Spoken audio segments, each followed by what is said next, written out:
So I wanted to take the opportunity to tell you a little bit more about why this space is and what it is, and put a little bit more tangibleness around it. And then maybe we can have an open discussion from there. Does that sound okay?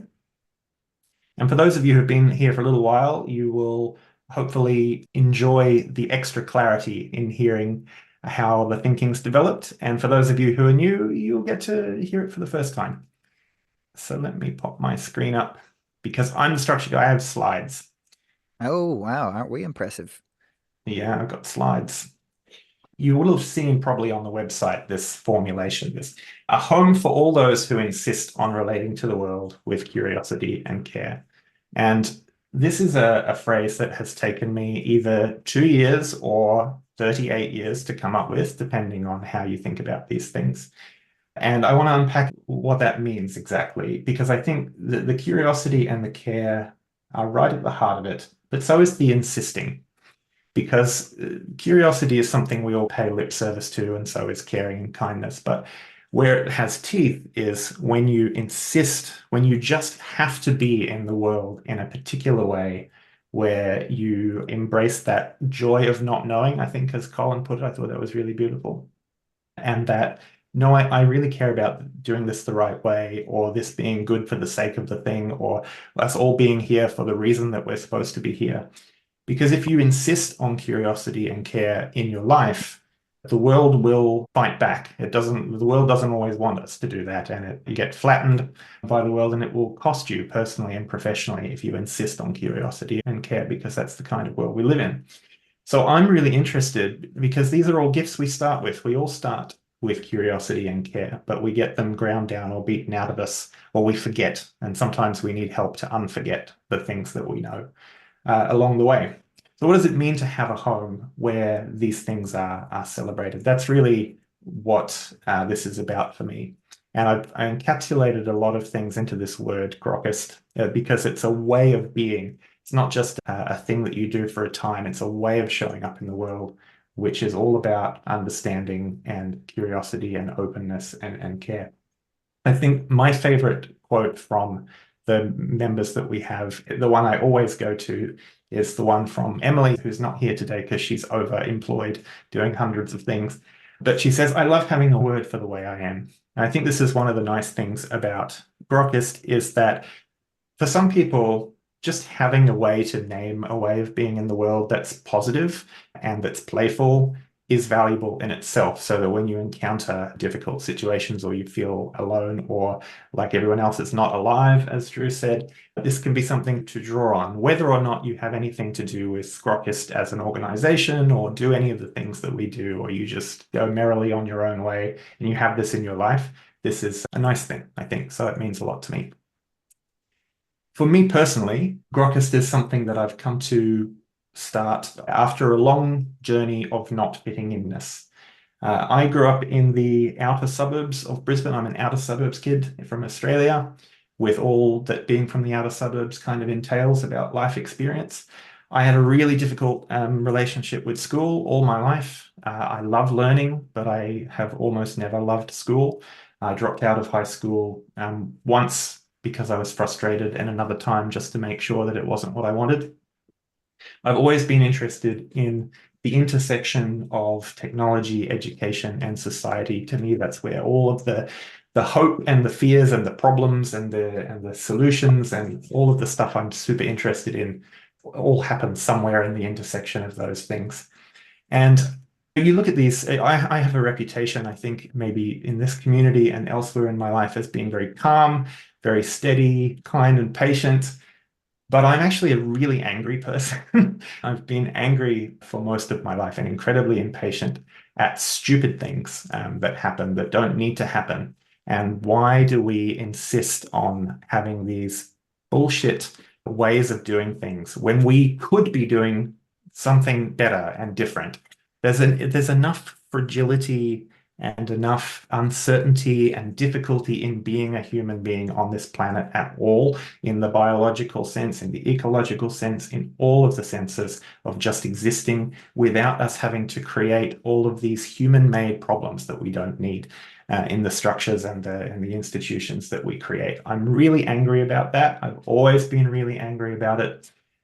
But what I want to do is not just be angry about it, but turn that anger, deploy that anger on the side of the angels and turn it by some kind of internal alchemy into something generative that can be the alternative. Beautiful. Thank you, Mason. Your check will be in the mail too. So after I dropped out of school, I had a bunch of jobs and I tried lots of things and never stayed very long. I had a go at my own business doing graphic design and tutoring. It went well. I enjoyed it up until it didn't. I ended up going bankrupt when I was 24. I mention this because you ask me about it sometime, what it's like to be socially dead. It's a fascinating experience, and I learned a lot from that experience. Then I went back to school and I've got degrees that I've accumulated. They sit in a tube in my cupboard in social science and public policy and business admin because I thought I'd have another go at business one day. Mostly I've had what I now call a squiggly career, doing dozens of different things where I have this sort of 2-year cycle of being really interested and performing well, and then getting frustrated with the limitations and the constraints and the bullshit, and then getting bored and then needing the next thing. And so I've blown up my life many times, whether on purpose or because I was politely asked to. I've done many things anyway. I've had lots of experience walking away from things that weren't working for me, even sometimes things I was good at and wanted to stay because I wasn't allowed to be curious. I wasn't allowed to care about the stuff that I was doing, whether it was in education or government or elsewhere. And so I think of myself as a multidimensional misfit. You can put me in any situation and I will be able to offer something. I'll be able to contribute. I'll be able to do well, but I won't fit in and I won't belong to any of those places. And eventually I will have to go. When I look at all of this in common, I used to think it was teaching and education, but I think it's broader than that. I think it's about bringing out the best in other people and facilitating people towards flourishing, finding that spark and that fire that they have in them, helping them get to their edge and get the most out of what they want to do and where they want to go. And just being that kind of kind, welcoming space that Amanda was getting at before, that meant a lot to me. And thank you very much, Amanda. So this is the why, because there wasn't a home for me and it was a pandemic and I was approaching 40 and I'm like, am I going to do this for another 20 years or am I going to create something, create a home for myself? Because all my favorite people in the world are all like this in some way. And I see them struggle in similar ways that I struggle. And I thought, what can I do about it? Screw it, let's do it. I don't want to die wondering. So I'll tell you about the story in a moment, but what Grokkist has become, I didn't really know what it was when I started, but I think what it is now, I would describe it as a learning community. And by that, not that there's a bunch of courses that you can do, although there are a bunch of courses you can do, but it's not about having particular skills or having a curriculum in that sense that you might go to a school or an institution of learning. I mean learning in a much broader sense. We are all learning things all the time if we're Grokkists because we are absorbing new information all the time. You've heard from people here that we might be learning how to recover from burnout, or how to understand what it is that we really care about, or how to reconcile our science with our spirituality, or tap into our emotional side. We could be learning anything. We could be learning that there's a whole bunch of stuff that we didn't even know existed, like neurographica and all of these things. So you never know. And I think that the important principle from an education point of view is that we don't fix the learning outcomes in advance. If you know where you're going in advance, you miss out on all of the bypaths and all of the fun along the way. And I think we try and create wild spaces for learning where life-changing learning can happen. And we try and create the conditions in relationship for that. In a more practical, individual kind of sense, the way that we're trying to approach this community is that everyone has something in them that they want to get out. I hear people say all the time things like, oh, I'm bad at drawing, or oh, I don't know how to do this, or this isn't for me. I don't find that very persuasive. I think that we are all creative, and we all have lots of talent and potential in us. And a lot of the time, what most of us need is not advice, but encouragement, and a space to try out stuff and to experiment safely and to find our edges safely with people watching us. We've all got dreams. We've all got an idea that's been sitting in a drawer for a while that we're a bit scared to put out in the world because we think we might be laughed at, or we might find out we're not very good, or people will not take us seriously. We all have that stuff. We might be thinking about a career transition. Everyone's got something in them, and we want to find a way to help you get it out, whatever that means. Whether that's in practice, that's often just a lot of long conversations in an impromptu basis. It's like coming to social events and getting the courage to get to the starting line with your own stuff. It can also be really tangible things. We have so much diversity of expertise and perspective here that when someone is maybe trying to start their own enterprise and they need help with a website, or they need help talking about marketing, or really practical nuts and bolts stuff, or what platform should I choose to do this, we're here and facilitate that sort of stuff as well. Whatever it is, we want to help. That's what we're here for. One of the things I like about community personally, and that we hear expressed to us in different ways, is how it is so diverse in terms of who's here. There's no natural center of gravity. Normally, when you do a community, it's based in a particular location, or it's a professional interest group around people who are interested or doing the same things, or even the same kind of ages. But there's really very little center of gravity here, other than the fact that everyone is in the world in a particular way and insists on curiosity and care as a way of being. So we have artists, poets, weirdos, scientists, CEOs. We've got a lot of different kinds of people here. And you can see we're very intergenerational. I think our youngest member is 16, and our oldest member, we've been too polite to ask, but we definitely have senior members. And we're international. It's very North America heavy, because Nathan's been responsible for bringing a lot of people in. But you'll notice there's quite a few Australians, and there's quite an overrepresentation of Sri Lankans in the community, which I think is amazing. So that's nice. For real.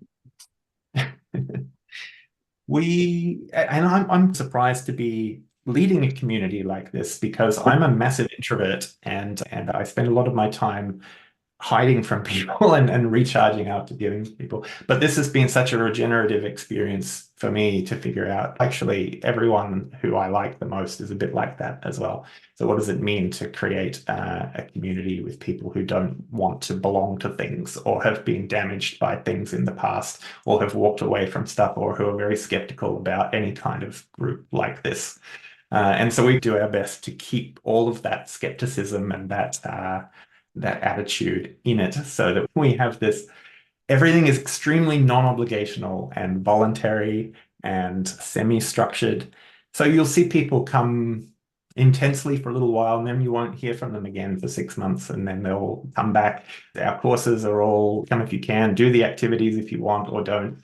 Put on an event if you feel like it, but you can always change your mind if you want to back out. It's all very non-obligation. We are set up as a business, and this is something which I could talk about at length. I don't think I will, unless you want me to, but I'll just say lots of people will tell me that I'm either too commercial or not commercial enough. And I've chosen a stance on this that is likely to alienate everyone on that spectrum in some fashion. But there is a thoughtfulness to this. I think a lot of my experience in sort of non-profit spaces and volunteer spaces, I've been involved in a lot of political stuff and a lot of volunteer and NGO stuff, is that they run on the generosity and the goodwill of the people involved, and the ones that have money involved rely on underpaying talented people who are there for reasons of generosity.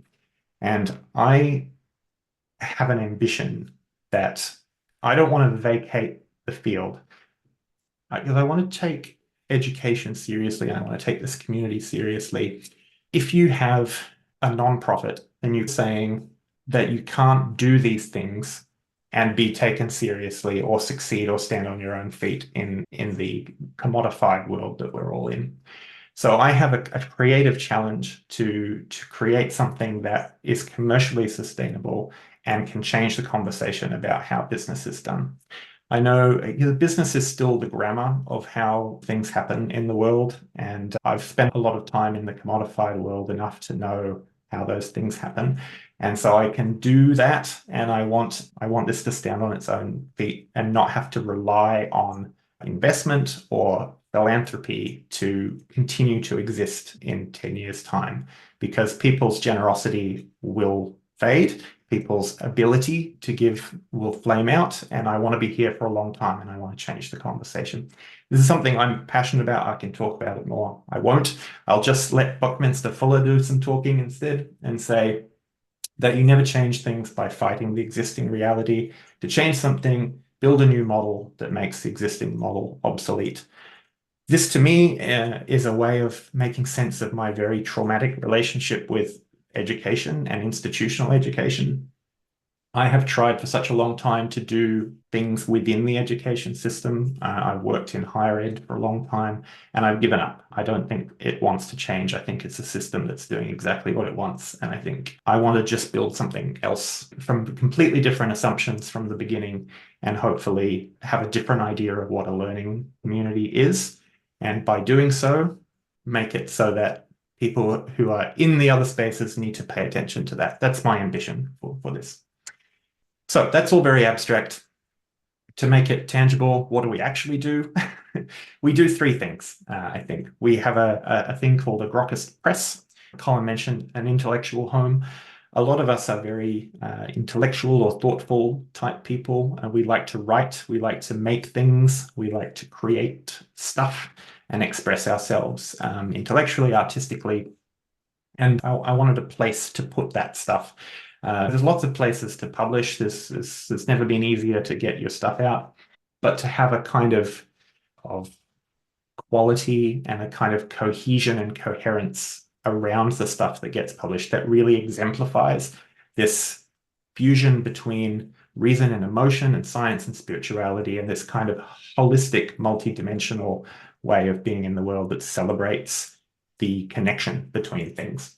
So Grokkist Press is a big part of how we do that. The network, which is what you're here experiencing at the moment, it's our community. It's about our events that we offer. It's about our courses that we offer.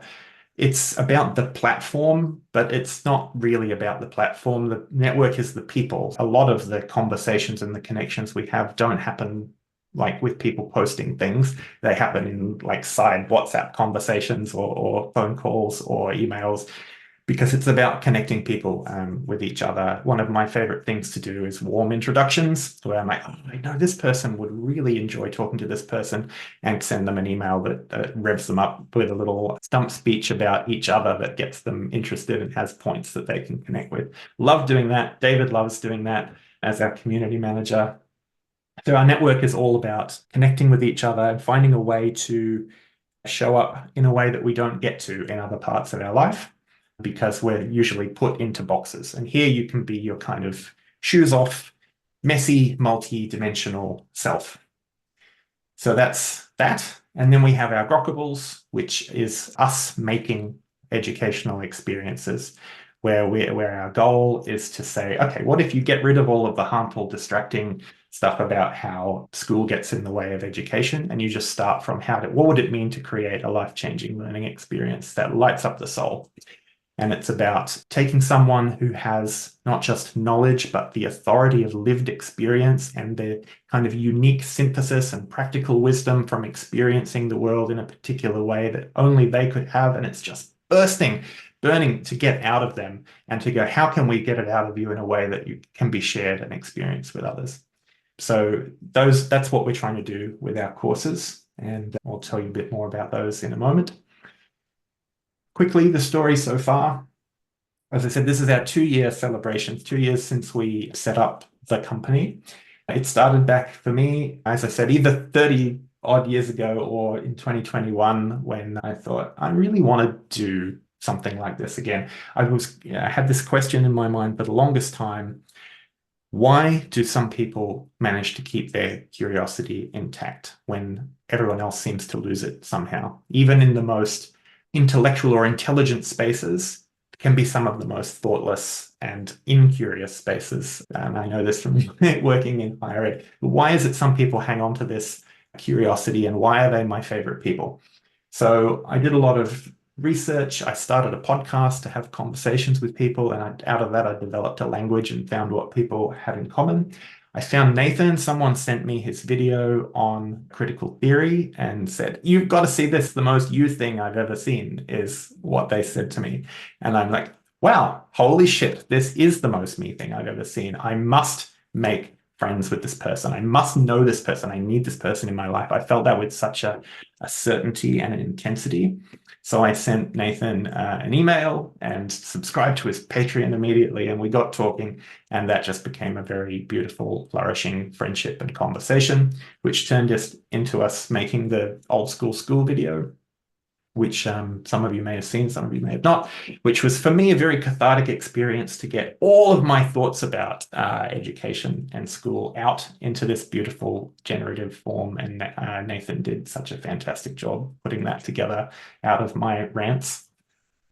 And then we ran this symposium off the back of it, and we said, hey, let's have an event where we get people who liked that video and connected with it together to chat about education. And that was a beautiful thing. That was a big aha moment. We had no idea what to expect from that. And we had like principals and high school students and educators and all of these people. It was such a beautiful conversation. And we went, aha, this is something. So we did a lot of exploring, and I had hundreds of conversations that year. I set up a company because I knew that it was going to be something, and I just wanted a container to put that something in and find out. I set up a newsletter to force myself into having something to put in the newsletter every 2 weeks, because that's how my brain works. And so that's what 2022 was. Then last year we focused on, okay, let's actually do some stuff. We ran our first courses and our experiment. We created the network that you see, the physical platform, the digital platform, and everything in it is about a year old. We got David, who came to our first symposium and was such a beautiful contributor to that we just knew he would be the right person to help the community grow from day one. And then I went to New York last year for the first time for me, and we had this beautiful in-person experience, which reminded me of both the limitations and the potential of online, because as I always like to remind everyone, most of us have never met, but we form really meaningful, deep, thick relationships, and we're more ourselves with some of the people here than we are in the real relationships out in the world. So I think you can do a lot online, but then what that means is that when you do catch up in person, which you must catch up in person, then it's like stepping out of the frame into the world, and you just carry on as if you've known this person forever, because in a way you have. So we had this beautiful in-person meetup, and for me, that really crystallized a lot of things and made it real. And that's where we shot the video in a very unplanned way, which is why it's got its kind of chaotic energy to it. And then this year, now we're like, okay, let's really secure the foundations. We've started our serious events program, which has been running for about 2 or 3 months now. We've got some more courses. We've found a structure for memberships that pulls everything together. And we're really interested in finding the soul of the community and working with the people in the community to it not just be us, but for it to be a very organic and decentralized kind of governance structure. And we don't know exactly what that means, but that's something we're going to figure out this year. And we know that we've got something magical here. After that symposium, we've now done that 50, 60, 70 times, and we know what we have, and we know that it means something to people, and we know that it works. And so we're looking for ways to, as we said in the video, not really trying to get anyone's attention and not trying to sell anyone anything. We're just doing stuff and that's meaningful. And we want to make it easier for people to find out about the fact that we're doing that, because we know that it will benefit more people. So trying to navigate that delicate balance of promoting without drawing attention to yourself is something we spend a lot of time thinking about. That's something that we're figuring out this year as well. This is who's in our team. You've met me now. You've met Nathan. Kendra, you'll hear from in a little bit. And David, you're all in the US apart from me. I mentioned the courses. We started with 2 courses. As of next week, we'll have 3. As of next month, we'll have 4. As of later in the year, we'll have 5. These courses are usually 5 weeks long, and they are about exploring all of the different kind of terrain of a particular question or a particular theme.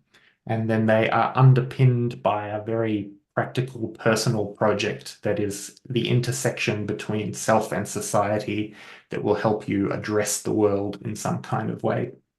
And they're led by someone who's very deeply embedded and enmeshed in a personal practice that they're wanting to share outwards.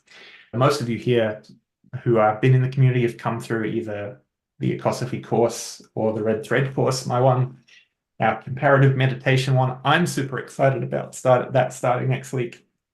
And then we have another one about Intro to Impact, which is all about how do you actually make a difference in the world with the world as it is, looking at social movements, policy change, all the different ways that change actually happens, and understanding the sort of grammar of that and developing your own theory of change. So those are courses. The beating heart of the community is these kind of social events that we have, which are an occasion to get together and be our shoes off self and learn something. You never know what you're going to learn. Last time I learned that 40% of the community knows how to juggle, and we had an impromptu juggling session. That was amazing. So we have our Grok Cafe, different kind of spins on these, one where we talk about ecological stuff that's led by one of the members of the community, one where you talk about career transitions or trying to make sense of what you even do or how to answer the question, so what do you do?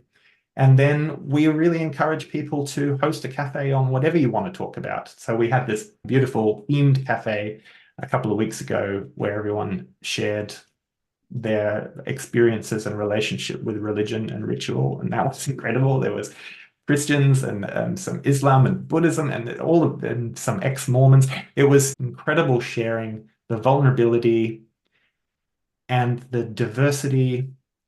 I don't know of any other space personally where you would get to have a conversation like that. And I felt very privileged to be able to just listen. And in that one, I didn't have much to say. So those are our social events, and we want them to be open and free to all and just a place you can come to. Someone said, I forget who said it, that is there, that it was Johnny, I think. You may not engage all the time, it's there and you can come back to. That's what we want. Then we encourage our members to lead their own events. We think part of the way to learn is to teach, and that there's a real joy in sharing what you know with other people in a way that lights you up, but also lights them up, and people enjoy the permission that they get to have fun and to be inspired by seeing you light up about the thing that you care about. So we think it's part of our job to provide a structure and a kind of scaffold to help people do this, and a space for that to happen in. We've had, as I said, this is very new. We've only been doing it a couple of months, but we've had some great workshops already, and we have some more coming on soon. I've been talking for a while. I'm pretty much done. But I just wanted to say that the attitude that we bring to this is something that we call koddywampling. It's a word that I learned from Michelangelo, which is a delightful word. My favorite thing is that I learn all of this new language from all the people here. To travel purposefully towards a vague destination. We don't know where we're going to end up. We don't really have a plan for where we want to get to, but we know how we want to get there. And we know the way in which we want to get there, and we know what we don't want to be, and we know what we do want to be, and where we get to, who knows? We'll find out, but we'll find out together in the most beautiful way.